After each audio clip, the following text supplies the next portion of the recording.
Nós podemos dizer que temos muita colaboração, mas no fundo o que está a acontecer é essa colaboração está é como a mascarar umas dependências que temos. Então, se nós dizemos, sim, eu tenho que colaborar com aquela equipa sempre que eu preciso fazer este tipo de alteração ou fazer este tipo de entrada em produção. Então, não é bem uma colaboração, é uma dependência que exige que as duas equipas trabalhem juntas para conseguir entregar alguma coisa de valor. Hoje eu vou conversar com o Manuel Paes. Ele é coautor do livro Tintopology, livro, inclusive, muito famoso aí na nossa comunidade de tecnologia. Tudo bem, Manuel? Muito obrigado aí por você ter aceitado bater esse papo aqui comigo. Tudo bem, obrigado eu pelo convite. Bom, imagina. E antes da gente começar, eu só queria pedir para você contar um pouquinho mais sobre você, para quem eventualmente não te conhece. Sim, eu tenho o meu background em engenharia de software. Já tenho quase 25 anos de carreira e eu tive vários papéis ao longo do meu percurso. Comecei como desenvolvedor, depois tive parte de testes, liderança de equipes e tive também muitos anos na parte de consultoria sobre temas de DevOps, entrega contínua e, e foi a partir desse trabalho e digamos, das bases do que é o movimento DevOps que também surgiu depois, junto com o meu coautor, o Matthew Skelton, e muitas discussões que tivemos e trabalho em diversos clientes, chegámos ao que é o Team Topologies, que é, digamos, condensar as ideias daquilo que nós vimos que funcionava bem ou quais eram os antipadrões que também víamos em muitos destes clientes com quem trabalhamos. Muito legal, inclusive para você que está aqui acompanhando a gente, está assistindo ao vídeo ou ouvindo, né, ao áudio do podcast, a gente vai te dar um presente aí, né, um brinde no final, então fica até o final aí, porque vai valer a pena, tá bom? Ouve aqui nosso papo, além de você aprender um bocado sobre Tintopology, ainda tem vamos dizer, um brinde para você no final, tá? E a pergunta que eu queria fazer aqui, né, para a gente começar o nosso papo é o seguinte. Eu já considero que quem está acompanhando a gente conhece alguma coisa de Tintopology. Se não conhece, a gente tem um episódio aqui no podcast sobre isso. E a primeira pergunta é muito voltada ali para pensando nos times Stream Aligned, né, que são produtos que normalmente, são times que normalmente eles estão diretamente na geração de valor para a empresa. Então, trabalham com algum produto ali dentro, estão gerando valor diretamente. Então, o que eu queria entender de você nesse caso é até que ponto faz sentido uma empresa, vamos imaginar uma empresa pequena que está crescendo, até que ponto faz sentido ela focar 100% em times Stream Aligned, em que momento ou quais os sinais ali que você vê que começam a sinalizar de que talvez seja necessário considerar outros arquétipos ali, né? Talvez enabling, talvez plataforma, talvez subsistemas complicados, enfim, quais são os principais sinais aí que talvez indicam de que a empresa deveria considerar outros arquétipos? Sim, é uma boa pergunta.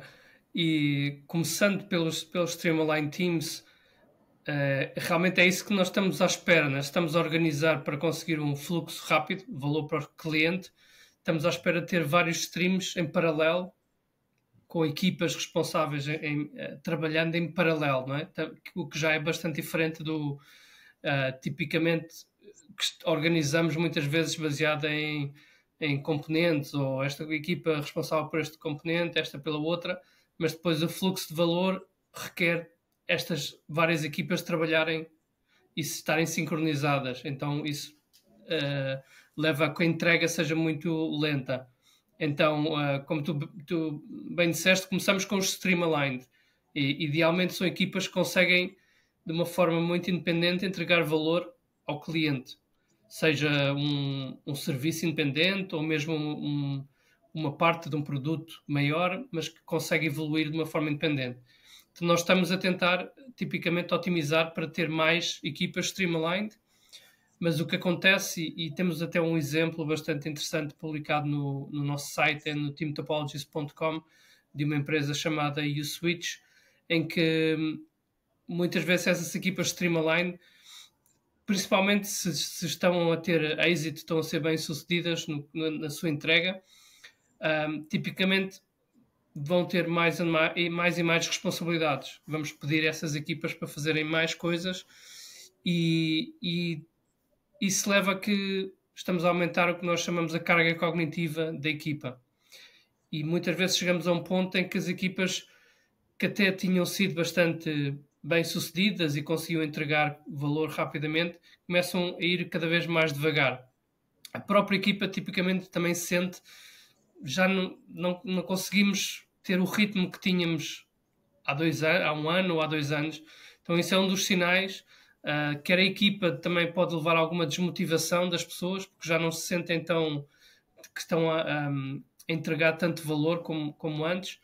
E também, mesmo a nível das métricas, estamos a usar algumas métricas de fluxo, ou métricas como o Accelerate, não é? Qual é a velocidade de entrega, a frequência de fazer os deployments, etc. Isso são indicações de que provavelmente a equipa está com uma carga cognitiva demasiado alta. E aí então podemos olhar para algumas opções que às vezes pode ser simplesmente a equipa cresceu demasiado e tem muitas responsabilidades, e às vezes basta dividir a equipa em 2 equipas mais pequenas com responsabilidades separadas. Às vezes isso é suficiente quase para depois cada equipa mais pequena conseguir outra vez ir mais rápido. Mas muitas vezes o que falta também é precisamos de alguma ajuda, basicamente. Precisamos de reduzir a carga cognitiva, que pode ter a ver com temos demasiadas coisas com que nos preocupar, seja a nível do stack tecnológico, em que se calhar temos que nos preocupar com coisas muito baixo nível, em termos de coisas que não estão diretamente relacionadas com a entrega de valor ao cliente, mas temos que tratar da infraestrutura e entender todos os detalhes da infraestrutura, temos que entender todos os detalhes das ferramentas que usamos para a monitorização ou para fazer as entradas em produção, etc. Se temos demasiadas distrações, demasiadas demandas, isso não nos permite focar no valor ao cliente. Então aí, tipicamente, uma equipa que nós chamamos de plataforma pode ajudar nesse sentido. O que é que nós podemos, no fundo, abstrair, trazer para uma plataforma que possa ser usada de uma maneira eficiente pelas equipas Streamline Team, em que elas possam ser ainda, digamos, as responsáveis pelas entradas em produção, pela execução do seu serviço, mas têm a ajuda da plataforma que abstrai muitos dos detalhes e, no fundo, oferece o que se costuma chamar os Golden Paths, ou seja, caminho dourado, não é? Não sei se é a melhor tradução, mas uma forma fácil de fazer as coisas que não são diretamente relacionadas com a resolução dos problemas e das necessidades dos clientes. E às vezes pode também ser necessário equipas de enabling, aí já tem mais a ver com as habilitações das equipas stream, em que se calhar estamos a fazer algumas coisas não da melhor maneira, porque não temos o conhecimento necessário, ou não estamos a fazer automação de testes, ou não estamos a fazer, não temos os insights mesmo a nível de dados, de como é que está a ser usado o nosso serviço para podermos tomar melhores decisões. Pode ser uma variedade de temas em que se calhar a equipa não tem a experiência e o conhecimento necessário, que pode ser então ajudada por uma equipa de enabling, a ajudar digamos, a fazer esse upskill, a fazer essa melhoria desses conhecimentos para que a equipa volte a ter mais autonomia, mais capacidade. Então eu vou fazer uma matemática simples aqui, vou simplificar bastante o caso, só para ver se eu entendi certo. Vamos dizer, por exemplo, que a gente tem 20 engenheiros ali, numa área de tecnologia de uma empresa, e esses 20 engenheiros hoje eles estão separados em 2 equipes, streamlined, estão entregando aqui, assim, números super grosseiros, tá? É só para exemplificar. Vamos dizer que essas 2 equipes estão entregando, 10 tarefas por semana, vamos dizer. Então, a ideia é que, se a gente, de alguma forma, dividir esses engenheiros para talvez criar um time de plataforma, esse time de plataforma servir a essas 2 equipes, então a expectativa é de que, no final, a gente consiga entregar mais de 10 tarefas por semana. Ou seja, em outras palavras, que a produtividade aumente somente remanejando e pensando nas responsabilidades ali, talvez até nos modos de interação das equipes. É mais ou menos por aí? Sim, aí já entramos um bocadinho quais são os métodos de trabalho de cada equipa. Em geral, sim, podemos esperar esse tipo de aumento de produtividade, Mas às vezes há situações em que, se nós temos as equipas que realmente estão focadas nas necessidades dos clientes, elas podem estar a entregar várias coisas, mas que estão ainda a ser experimentadas, não é? Estamos a entregar algumas mudanças na nossa aplicação ou no nosso serviço para tentarmos que os utilizadores mudem alguma coisa na sua forma de usar a aplicação, ou que façam mais compras, ou que tenham para melhorar a retenção dos utilizadores. Então, às vezes podemos ter só para fazer essa nuance, às vezes podemos ter um período de tempo em que só entregamos metade das tarefas ou das histórias, porque são coisas mais experimentais, em que estamos também a tomar o tempo para validar, ok, nós adicionamos uma nova funcionalidade, está a ser usada ou não? Se não está a ser usada, porquê? O que é que não está certo? Será que é a experiência do utilizador que não é boa? Ou a documentação não está clara? Pode ser uma série de razões, não é? Mas, em geral, digamos, ao longo de um espaço de tempo mais alargado, sim, temos a expectativa de que, se olharmos para a trend ao longo do tempo, é que as equipas estão a conseguir entregar mais valor porque têm aquela plataforma que as ajuda a minimizar as distrações, no fundo, as coisas que realmente, se pensarmos bem no nosso objetivo como equipa stream, não devíamos estar a gastar tanto tempo com certas partes mais do stack, digamos, que não são diretamente relacionadas com a entrega de valor. Então não tem a ver necessariamente com a quantidade de entregas, vamos dizer assim, mas sim da qualidade também do resultado final que o time está gerando. Então a ideia é isso. Sim. Legal. E outra coisa que eu queria saber, agora, vamos dizer assim, olhando para o lado oposto, acho que é comum, sempre quando a gente tem uma empresa se baseando num framework, num modelo qualquer, que ela eventualmente ela pode exagerar quando ela vai aplicar esse modelo, e muito além, talvez, do que seria necessário. Então, eu queria entender um pouquinho o contrário, né, de quais são os sinais de que talvez a empresa ou uma equipe, ela está, vamos dizer assim, né, criando talvez muitos times de plataforma, muitos times de subsistemas complicados, de enabling ali, que talvez nem sejam necessários. Como é que a gente sabe se a gente está indo muito além do que realmente a gente precisa? Tem um exemplo interessante de um trabalho que eu fiz. Essencialmente foi um workshop com uma grande empresa aqui na Europa de moda, de retail, de fashion, uma das grandes cadeias também conhecidas aqui na Europa de moda, e eles, claro, têm muitas aplicações digitais, têm aplicações de logística, e-commerce, etc. E eles tinham a aprovação de um orçamento para criar uma nova plataforma. E estavam alinhados com estas ideias da plataforma, reduz a carga cognitiva, etc. E quando eles me perguntaram, ok, por onde é que nós começamos? O que é que deveríamos ser a nossa prioridade? E o que eu falei para eles foi: se as equipas de produto, muitas delas não estão ainda familiarizadas com as ideias que vocês querem implementar na plataforma, temas de automação, de testes, de deployment, de observabilidade, mas se as equipas de produto ou de stream não estão familiarizadas com essas áreas, o primeiro passo seria fazer mais um trabalho de habilitação, quase. Mesmo que o nosso objetivo seja mais a médio e largo prazo, é criar serviços na plataforma, o valor hoje, naquele ponto, seria mais habilitar as equipas e começar a criar também os laços de confiança entre as equipas de produto e as novas equipas de plataforma. O que é que aconteceu nesse caso? Foi que a resposta deles foi: ok, mas nós já temos os deadlines para entrega dos serviços da plataforma. Então isso para mim é um claro sinal de não sei, em Portugal diz-se pôr a carroça à frente dos bois. Faz sentido.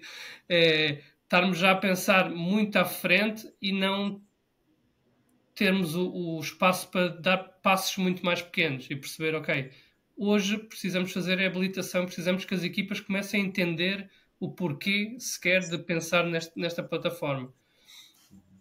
sim, mais tarde chegaremos a um ponto em que já começamos a construir os serviços e aí também já temos um contacto mais direto com as equipas de produto ou de stream e isso também vai permitir depois colaborar melhor com essas equipas.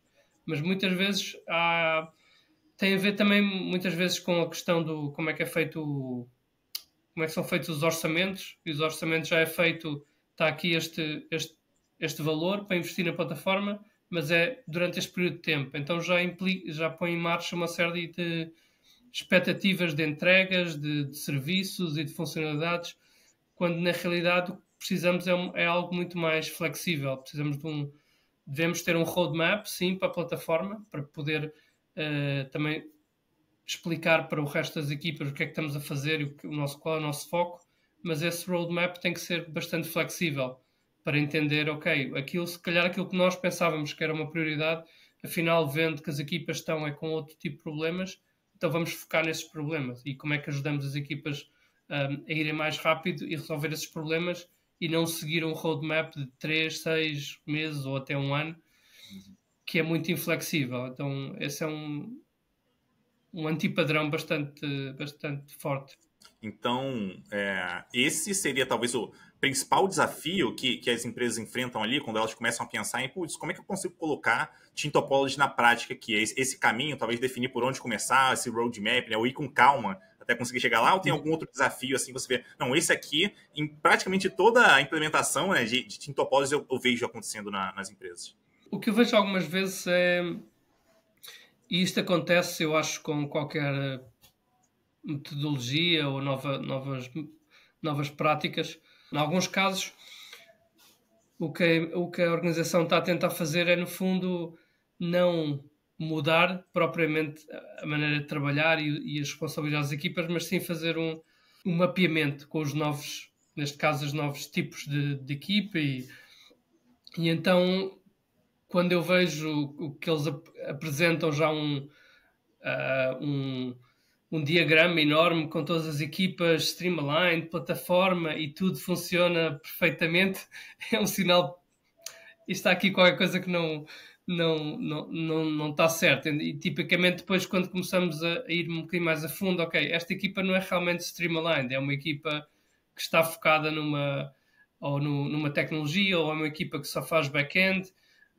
Então essa equipa não é realmente uma equipa de entrega de valor direto ao cliente. Então esse é também um antipadrão, é um bocadinho tentar fazer um mapeamento sem realmente mudar, porque o que é interessante é repensar as responsabilidades das equipas, repensar o que é que são os serviços que entregamos, como é que eles podem ser mais independentes, mas ao mesmo tempo com valor para o cliente final, não é? Se nós fazemos só um rebranding, não é? Só mudar os nomes, agora esta é uma equipa stream, esta é plataforma. Na parte de plataforma, o que também é típico é nós chamamos plataforma, mas quando vemos como é que a equipa funciona e que não é self-service, mas sim à base de pedidos, em que a equipa de produto envia um pedido para fazer uma alteração na infraestrutura ou montar algo. Então não é plataforma no sentido em que nós estamos a falar aqui em Team Topologies, porque a plataforma deveria ser uma aceleradora e para isso tem que ser necessariamente self-service, que as equipas possam utilizar sem ter estas dependências de fazer os pedidos e esperar pela resposta, etc. Então isso também é um antipadrão que ainda é bastante comum, porque se realmente queremos conseguir o fluxo rápido, não esse padrão de fazer o pedido e esperar pela resposta não funciona. No fundo, nesses casos, a equipa plataforma não está a criar uma plataforma como um produto interno, está, na realidade, a fazer trabalho de produto, que é criar infraestrutura ou fazer certas coisas que o produto necessita e que está a delegar na equipa plataforma, mas que realmente não é plataforma, é trabalho de produto, só que tem mais a ver com a parte de infraestrutura ou esse tipo de responsabilidades. Até para no final, imagino, dar mais autonomia para as equipes, porque se a equipe fica na dependência de uma pessoa de uma outra equipe, no caso aqui, de uma equipe de plataforma, para fazer alguma coisa para ela, quanto tempo vai levar isso? E se a demanda em plataforma for muito grande, será que o produto vai sofrer? Provavelmente, porque vai engargalar. Coisa ali. Então, ponto que imagino que tem que tomar bastante cuidado aí. Sim, isso é um problema comum, não é? Porque já a partir do momento que temos esta dependência que nós chamamos bloqueante, do ponto de vista de produto ou do stream, tipicamente nós deveríamos estar a trabalhar naquilo que tem mais alta prioridade para o negócio, para o cliente. Se para esse trabalho estamos bloqueados e dependentes das prioridades, da demanda que há na outra equipa, mesmo que a gente chame de plataforma, mas está a trabalhar neste formato, já entramos numa dificuldade de sequer fazer, digamos, priorização desses items, porque o que é prioridade para a equipa de produto, mas para a equipa de plataforma, para eles pode dizer, não, isso não é uma prioridade para nós respondermos a esse pedido. Só vamos fazer na próxima semana. E então, durante uma semana, esta equipa não pode entregar aquilo que, em teoria, é a sua prioridade mais alta. Então, já entramos em como é que alinhamos prioridades entre várias equipas e, às vezes, entramos naquele tipo de jogos, digamos, políticos mais, em que o responsável do produto vai ao chefe a quem está acima da equipa de plataforma para dizer, não, o meu pedido tem mais prioridade e vocês têm que dar mais prioridade a este pedido porque estamos a trabalhar nisto, que tem esta entrega prevista, etc. Todo esse tipo de questões que queremos evitar, não é? Se nós conseguirmos...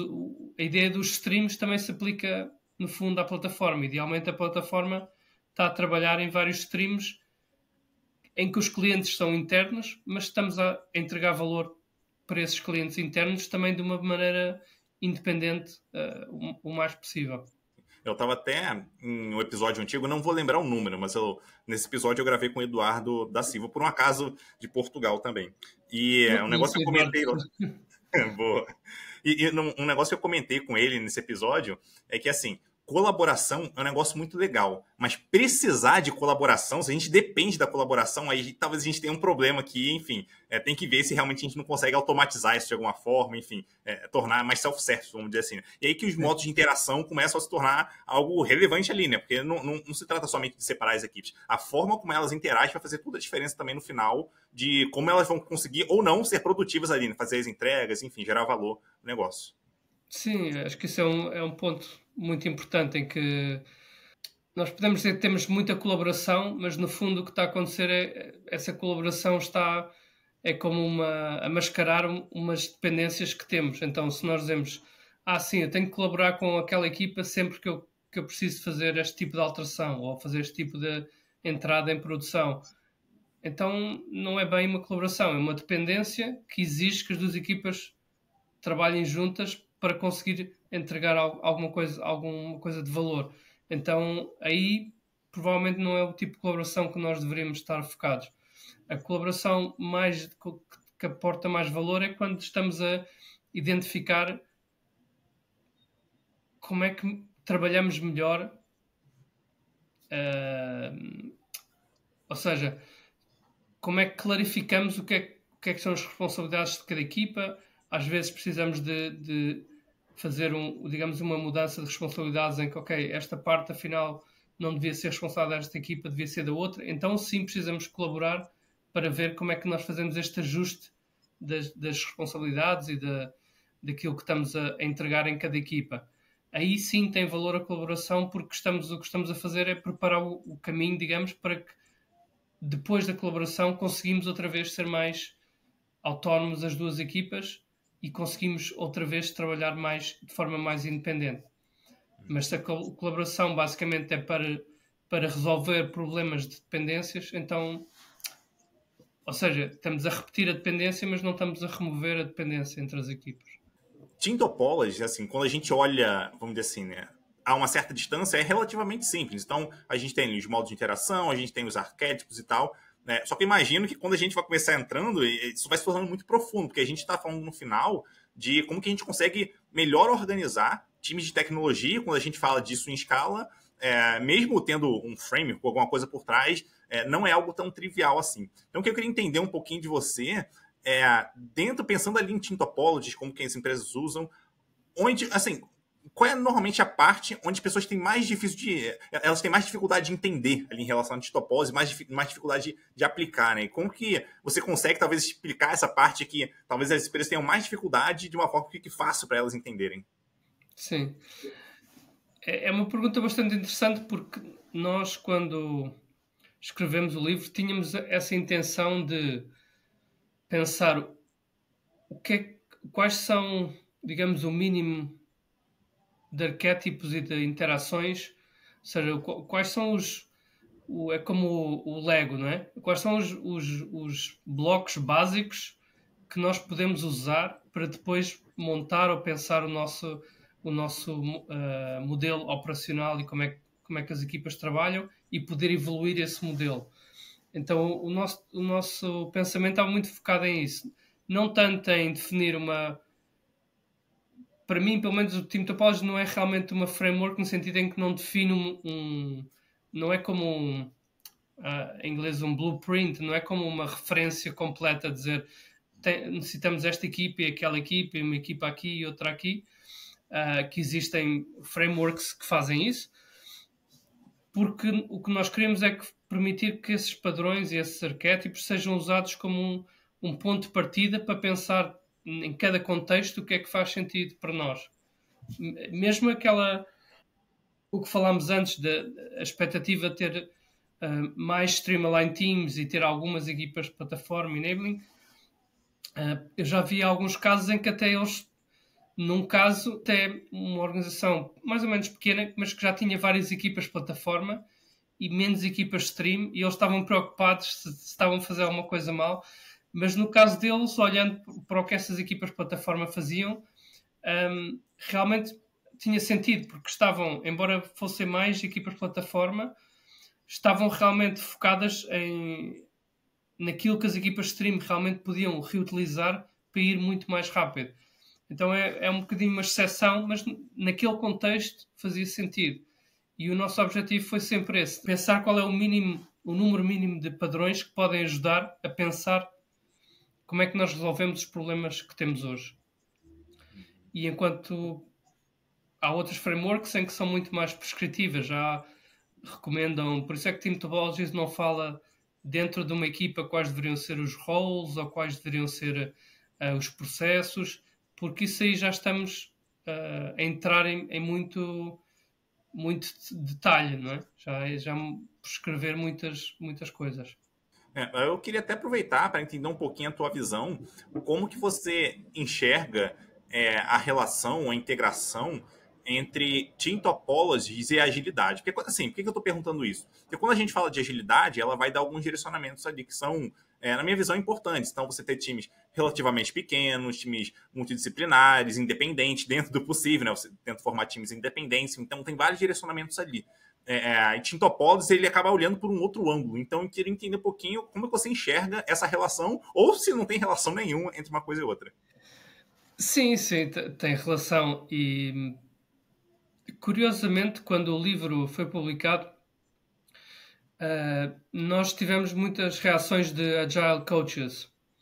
E foi algo até um bocadinho surpreendente, porque não era o nosso público-alvo, digamos. E eu acho que depois comecei a perceber que realmente muitas das pessoas que mais diretamente envolvidas na agilidade e na transformação para equipas mais ágeis, o que eles ao longo do tempo foram sentindo é que a ideia das equipas serem autónomas muitas vezes foi, digamos, não sei se exagerado ou mal interpretado, no sentido de que cada equipa tem que ser capaz de fazer tudo sozinha e decidir tudo sozinha, independentemente das outras. E isso levou a problemas de carga cognitiva, problemas de inconsistência entre distintas equipas, às vezes problemas também de falta de accountability, falta das equipas, no fundo, estarem com demasiada liberdade, no sentido em que não estão a mostrar como é que estas decisões ajudam ao cliente e ajudam ao negócio. E eu acho que por isso muitas pessoas que estavam mais diretamente envolvidas na agilidade também viram valor no Team Topologies, porque o que o Team Topology vem dizer é que, não, na realidade, a agilidade, e sobretudo a agilidade do negócio, tem que ser baseada no team of teams, como é que as equipas trabalham juntas. E sim, queremos autonomia, queremos que as equipas possam ser mais independentes, mas ao mesmo tempo, se pensarmos, por exemplo, no que é uma plataforma, não deixa de ser uma dependência. Se a equipa stream está a usar a plataforma, eu dependo da plataforma. A questão é que a maneira como eu consumo a plataforma é self-service, é mais autónoma. Mas, portanto, aquela ideia que às vezes, em alguns casos, foi interpretado que a agilidade quer dizer que as equipas fazem tudo e decidem tudo sozinhas, trouxe vários problemas também. E acho que Team Topologies ajudou a perceber um bocadinho melhor, ok, temos que pôr isto no contexto de várias equipas trabalhar juntas, em que temos algumas equipas que trabalham para as outras, seja plataforma ou enabling ou mesmo o subsistema complicado. Eu acho que essa ideia que Team Topologies trouxe de considerar os modos de interação, para mim, esse é um grande diferencial, porque a agilidade normalmente vai falar alguma coisa do tipo, diminua a dependência, alguma coisa nessa linha, mas tudo bem, vai existir dependência, mas como que a gente consegue tirar o melhor proveito quando essa dependência precisar existir de alguma forma? Então, time de plataforma, a gente vai tentar, de alguma forma, garantir que a gente vai ter, vamos dizer assim, né, uma comunicação self-service, alguma coisa nessa linha, enquanto talvez num time enabling, aí não tem muito jeito. Talvez esse time tenha que entrar lá e ajudar diretamente, direcionar e trabalhar junto. Um time que está ali, uma dependência mais forte, vamos dizer assim, mas ainda assim é temporária para ajudar em algum assunto específico. Então, acho que considerar que existem formas diferentes da gente interagir, eu acho que é um ponto bem interessante, uma sacada muito, muito boa ali. Sim. As interações entre equipas é um ponto realmente crucial. Mesmo que nós usemos ou pensemos os arquétipos de stream, plataforma, enabling, depois as coisas não são estáticas, né? Há uma frase também do Russell Ackoff em que ele diz os problemas no sistema normalmente não vêm das partes isoladas, funcionam bem. O problema é quando tentamos interligar as diferentes partes, é quando encontramos os desafios e as fricções e tudo isso. Então, os modos de interação, ter essa intencionalidade, dizer, ok, nós devemos colaborar neste tipo de situação. Nós devemos facilitar noutro tipo de situação e ter bem claro qual é o objetivo destas interações. Ajuda muito a conseguir evoluir as equipes também no sentido de aumentar o fluxo, aumentar a velocidade, reduzir as dependências, mas com esse tipo de intencionalidade também nas interações. Uma coisa que eu queria entender de você vamos dizer que eu tô aqui, enfim, tô participando aqui contigo, alguém tá acompanhando aqui o podcast com a gente, vamos dizer que essa pessoa, ela quer começar a introduzir Team Topologies na empresa dela. Quais talvez sejam os primeiros passos que ela pode dar e que já tem o potencial de trazer um grande retorno ali? Como é que ela consegue otimizar, vamos dizer assim, né, o valor gerado logo no começo, se possível, né? Ali de uma aplicação, enfim, vamos dizer assim, de um rollout, enfim, talvez se inspirar em Topology para poder organizar as equipes. Como é que a gente consegue facilitar isso e gerar mais valor num tempo menor? Depende um bocadinho qual é também a posição da pessoa na organização. Vamos assumir que é uma pessoa que é uma líder sênior da empresa, um head, diretor, talvez. A melhor maneira, ou o que eu tenho visto que é mais eficiente, é começar com um projeto piloto, não é? No sentido de, ok, em vez de tentarmos, como eu dizia anteriormente, a ideia não é chegarmos e mapearmos tudo o que temos hoje em dia para usar Team Topologies e usar... A ideia não... Isso provavelmente muitas vezes não gera muito valor, porque no fundo mapear aquilo que já existe, mas agora com outra terminologia. Então é muito mais interessante pegar e começar, mesmo organizações que se calhar com uma estrutura mais tradicional, mais orientada a se calhar desenvolvimento, e às vezes no próprio desenvolvimento há a parte a equipa de back-end, a equipa de front-end, e depois a equipa de testes, a equipa de operações, etc. Nesse tipo de contexto, o que eu tentaria fazer é primeiro identificar o que é que poderia ser um serviço que uma equipa Streamline Team fosse responsável. Um ou dois serviços que nós possamos dizer aqui, há um valor que podemos retirar de ter estes serviços e depois ter equipas alinhadas a esses serviços. Há algumas técnicas também que podemos usar para identificar serviços de valor para o cliente, que nós possamos, digamos, extrair daquilo que seja o nosso sistema ou o nosso produto, às vezes que se calhar é muito, muito grande, que envolve muitas equipas. O que é uma pequena parte que nós podemos extrair desse sistema para ter uma equipa alinhada com isso? E depois, a partir daí, podemos começar a... É um bocadinho como puxar o fio à meada, nós dizemos. Como é que...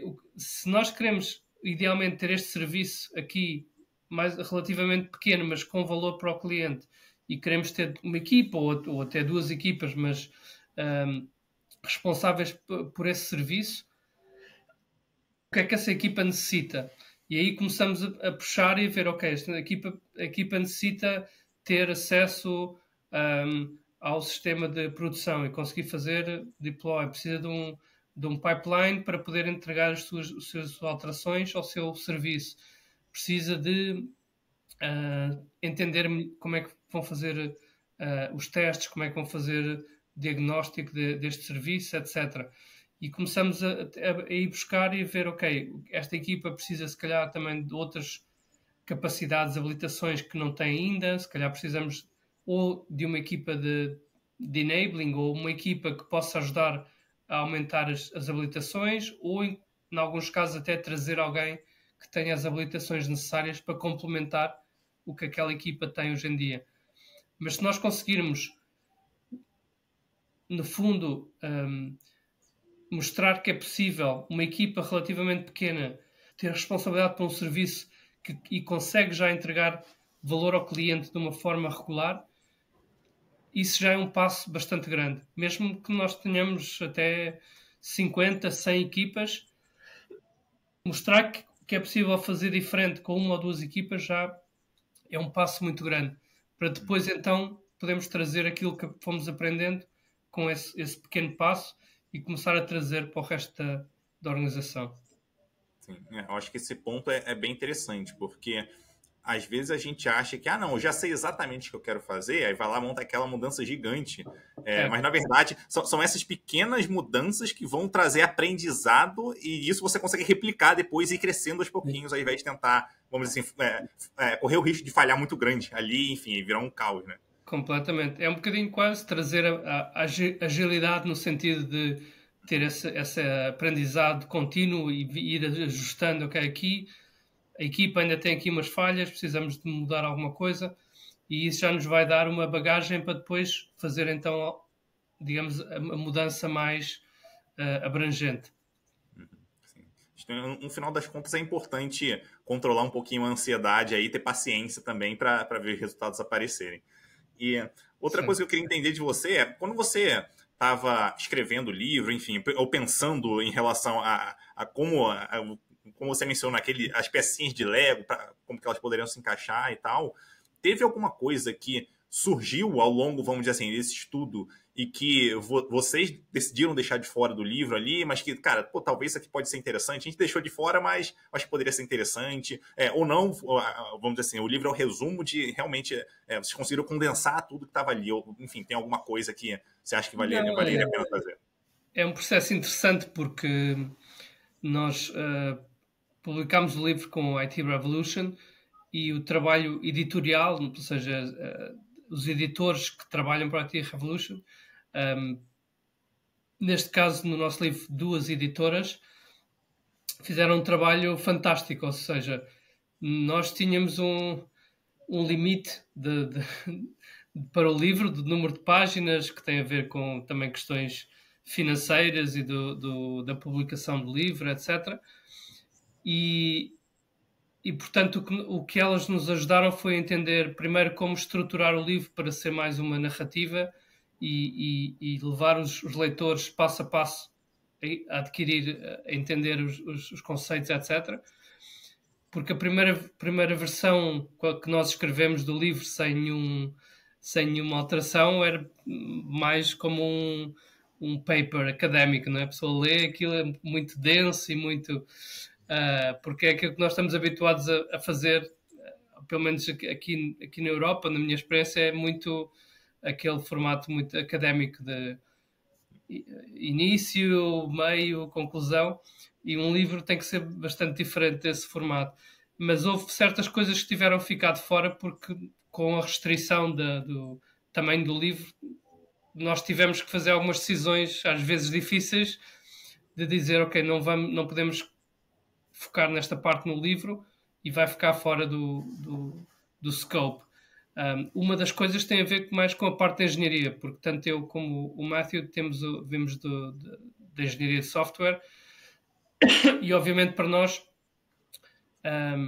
a velocidade também da entrega de valor depende muito de termos as práticas de engenharia adequadas, as coisas que foram surgindo com o DevOps, com a entrega contínua, com a integração contínua. Tudo isso, obviamente, mesmo a melhor estrutura de equipes possível no mundo, se nós depois não tivermos práticas de entrega do software e de evolução de software que sejam modernas, digamos, e que permitam essa velocidade, vamos continuar a ter problemas, não é? Uhum. Então isso foi uma das partes que custou mais deixar de fora, porque realmente, dado o nosso background, era uma das coisas bastante interessantes. E depois há, obviamente, muitos pontos de contacto quando falamos de como ser mais orientado a produto e não tão orientado a projetos, a orientação produto, ou quando falamos de coisas como o Domain-Driven Design. Claro que tudo isso faz sentido, ou pode fazer sentido, junto com o Team Topologies. O Team Topologies tem um âmbito bastante específico e pode ser um ponto de entrada para algumas organizações que veem ali algo importante e depois, às vezes, temos que ir buscar outras aproximações também, quer seja Domain-Driven Design ou Wordly Mapping, mais para a parte estratégica. E isso tem sido interessante porque há algumas pessoas já que estão a fazer essa combinação das diferentes metodologias, digamos, de uma maneira muito interessante. Há a Susanne Kaiser, que é alemã, e escreveu um livro que ainda não foi publicado, mas em que ela mostra como juntar Team Topologies com Domain-Driven Design e Wordly Mapping. Então acho que aí o valor destas metodologias, incluindo Team Topologies, aumenta exponencialmente quando começamos a combinar diferentes metodologias ou diferentes aproximações. Também o Dynamic Reteaming também é algo bastante interessante, faz sentido com Team Topologies também.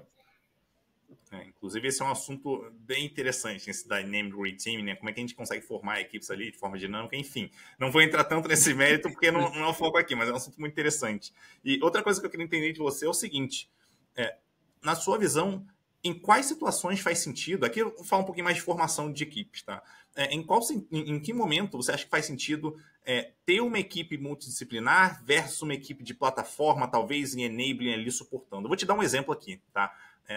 Coisa de talvez 10 anos atrás, né, quando a gente começou a ouvir falar ali, aproximadamente, né, quando a gente começou a ouvir falar sobre o modelo Spotify na época, uma coisa que a gente ouvia muito lá do Spotify naquela época era que o Spotify ele tinha, vamos dizer assim, né, o que hoje seria talvez um engenheiro DevOps, uma pessoa de infraestrutura ali dentro das squads que geravam, vamos dizer assim, faziam as entregas de produto, justamente para conseguir trabalhar, enfim, vamos dizer assim, na parte de infraestrutura ali que era importante para o time. Mas hoje em dia a gente já vê mais, vamos dizer assim, essas pessoas desacopladas, de certa forma, né? A gente tem um time de plataforma que vai ter ali, de forma self-service, ela vai prover os produtos para um time stream-aligned conseguir fazer a entrega. Então, eu queria entender de você até que ponto faz sentido ter equipes multidisciplinares, incluindo talvez pessoas de infraestrutura, QA, enfim, pessoas ali para contribuírem com esse time, ou até que ponto faz sentido separar? Como é que a gente sabe qual é a melhor forma dessas pessoas, vamos dizer assim, interagirem? Eu acho que o ponto é termos equipas com multi-habilitações, no sentido de que a equipa tem que ser capaz de mais uma vez, se queremos ter esse fluxo rápido de valor para o cliente, a equipa tem que ser capaz de entender o que é que são, quem são os clientes, quem são os utilizadores, o que é que eles fazem hoje em dia com o nosso produto, que tipo de tarefas é que o nosso produto ajuda a fazer ou para que é que serve. Temos que entender toda essa parte, temos que entender toda a parte de arquitetura também, como é que o serviço funciona, como é que está implementado, o código, como é que nós testamos alterações e garantimos que não estamos a fazer regressões noutras partes do serviço. Portanto, a equipa tem que ter a capacidade de controlar, digamos, todas estas partes do ciclo de vida, no fundo, da aplicação ou do serviço. Depois, dentro da equipa, que perfis é que temos, depende muito, mas há uma certa expectativa de que as pessoas nessas equipas vão sendo mais generalistas, embora tenham alguma especialidade também. Tipicamente o que se costuma falar das pessoas com um T-shaped, com formato T, ou seja, têm alguma capacidade de generalista de dizer, mesmo que eu tenha uma especialidade mais no front-end, sou capaz de ir ao back-end e fazer algumas pequenas alterações. Se calhar não consigo fazer uma alteração muito profunda, um refactor muito profundo do back-end, mas se eu sei que no fundo só preciso de alterar uma API para ter um novo parâmetro ou algo assim mais simples, eu consigo fazer essa alteração mesmo que eu estou a maior parte do tempo a trabalhar no front-end. Esse tipo de flexibilidade ajuda depois que a equipa consiga a ter também uma cadência, uma velocidade mais rápida. Mas, em alguns casos, pode fazer sentido, como no exemplo que estavas a dar, a equipa ter uma pessoa que vem mais de infraestrutura porque é uma área onde a equipa tem ali há uma falta de conhecimento. Mas aí essa pessoa, o foco deveria ser, ok, nós se calhar esta pessoa está a fazer mais trabalho de infraestrutura, mas ao mesmo tempo tem que ajudar o resto da equipa a entender melhor esse aspecto da infraestrutura. Porque senão vamos ter as dependências não entre equipes, mas dentro da equipe. E não queremos ter essas dependências tão fortes porque por várias razões, porque se a pessoa não está lá, ninguém sabe fazer aquele trabalho, porque se temos muito trabalho de front-end e pouco trabalho de back-end, temos pessoas que só sabem fazer back-end que estão ou estão sem trabalho, ou estão a inventar quase trabalho para mostrar que estão ocupadas, e isso não é produtivo para a equipa em termos de entregar valor ao cliente. Outro ponto que eu queria entender de você é o seguinte: quando a gente fala de team topology, a gente está falando, vamos dizer, do que a gente tem mais novo hoje em tecnologia em relação a como que a gente consegue organizar as equipes dentro de uma empresa. O que eu queria entender de você team topology hoje é super relevante. Tem alguma coisa no futuro, 5, 10 anos, alguma tendência que você vê que pode trazer talvez uma mudança ou uma melhoria no team topology, alguma coisa que talvez hoje não se aplique tanto, mas que daqui a alguns anos você acha que pode trazer talvez uma inovação, algo diferente surgindo? Há duas coisas que eu gostava de mencionar. A primeira e já começamos a ver, que é muito interessante, é aplicar as ideias de team topology fora de tecnologia. Ou seja, há até alguns exemplos que eu costumo referenciar. Há uma empresa na Noruega em que eles aplicaram as ideias do Team Topologies a toda a empresa, incluindo as equipas de marketing, vendas e a própria equipa de liderança, que era uma equipa mais tradicional, não é? O CTO com o CEO, com o CFO tomarem decisões e decidirem como é que o que é que as equipas vão trabalhar, que equipas é que existem, etc. E eles mudaram para essa equipa de liderança ser mais como trabalhar num modo mais plataforma. Não que eles não estão a fazer software, mas estão a pensar como é que nós ajudamos a suportar as equipas stream, como é que nós as ajudamos a entender melhor a estratégia da organização, a entender melhor as métricas de negócio, e eles fazem inclusivamente uns boards no Miro, usando o Miro, uns boards que ajudam as equipas stream, digamos, a mapear o que elas fazem com os objetivos mais estratégicos da organização.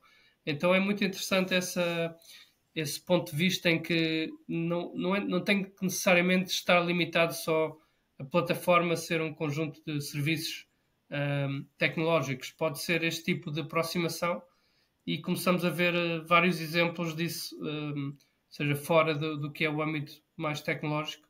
E isso acho que tem um potencial, pelo menos, para ser algo que nos próximos 5, 10 anos começamos a ver mais este tipo de trazer essas ideias, porque no fundo qualquer trabalho que seja complexo, que exija muita informação, carga cognitiva, no fundo vamos beneficiar também deste tipo de aproximação. E o outro aspecto que eu queria mencionar, obviamente hoje em dia com a inteligência artificial, isso pode ter um impacto bastante grande e se realmente, digamos, as promessas que já se estão a realizar em inteligência artificial, se continuar a evoluir com esta velocidade, obviamente vai ter um impacto em como é que a tecnologia é criada e é utilizada. E se nós chegamos a um ponto em que as equipas podem, no fundo, refazer completamente uma aplicação, dando os inputs certos para manter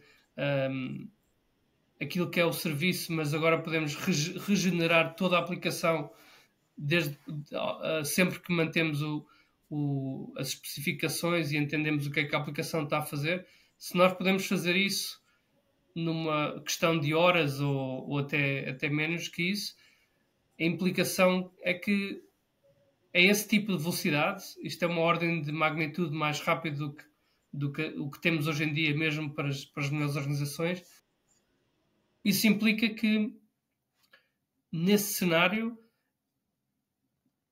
nem que seja uma dependência em outra equipa, em que vai aumentar o tempo de entrega, passa de ser, podemos entregar várias vezes por dia, novas aplicações ou a mesma aplicação, mas completamente regenerada completamente.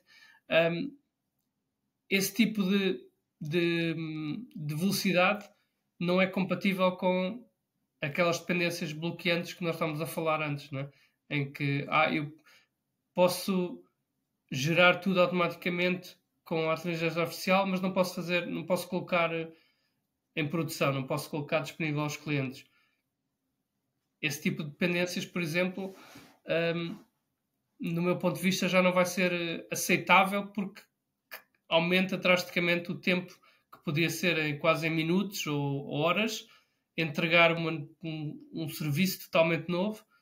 Quando nós temos a dependência de outra equipa, já vamos passar para dias ou semanas. E isso, se isto se concretizar a esta velocidade, vai deixar de ser possível, essencialmente. As empresas que não adaptarem vão ficar para trás. Bom, eu queria abrir esse espaço no final para você fazer o convite aqui para quem estiver ouvindo a gente. Eu falei lá no começo que, enfim, quem estivesse acompanhando até o final ia ganhar um brinde aqui, bem interessante. Enfim, queria que você passasse aí para a galera, fizesse o convite aí, fica à vontade. Sim, claro. Então eu vou estar no Brasil na última semana de novembro. Nós estamos a gravar no dia 15 de novembro e eu vou estar no Brasil em São Paulo no dia 28 e 29 de novembro e vou